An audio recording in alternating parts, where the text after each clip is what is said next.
Mwenyezi Mungu ndio mtoa riziki. Dhikrullah, kukithirisha kumtaja Allah subhanahu wa ta'ala, ya Razzaq ya Razzaq. Mwenyezi Mungu yeye ndio mwingi wa kutoa riziki.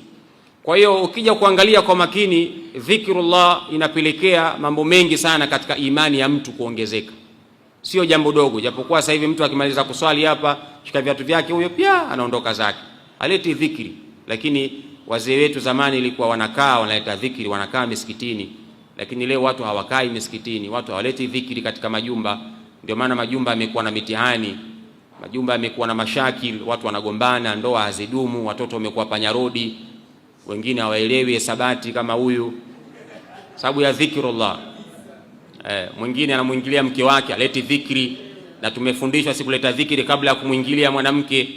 Kuna dhikri maalumu zimeletwa, dua maalumu zimeletwa, lakini mtu afanyi kwenye kumuingilia mwanamke, mwisho wa siku anapata watoto vilaza.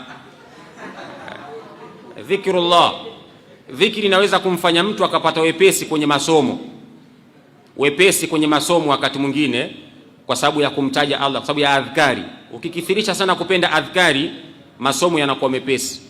Hata kwenye mtihani unakuwa mwepesi kwa sababu ya adhkari. Lakini kuna baadhi ya wakati mitihani inakuwa migumu kwa sababu uleti adhkari.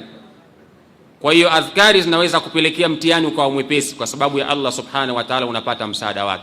Kwa hiyo dhikrullah ni jambo kubwa sana.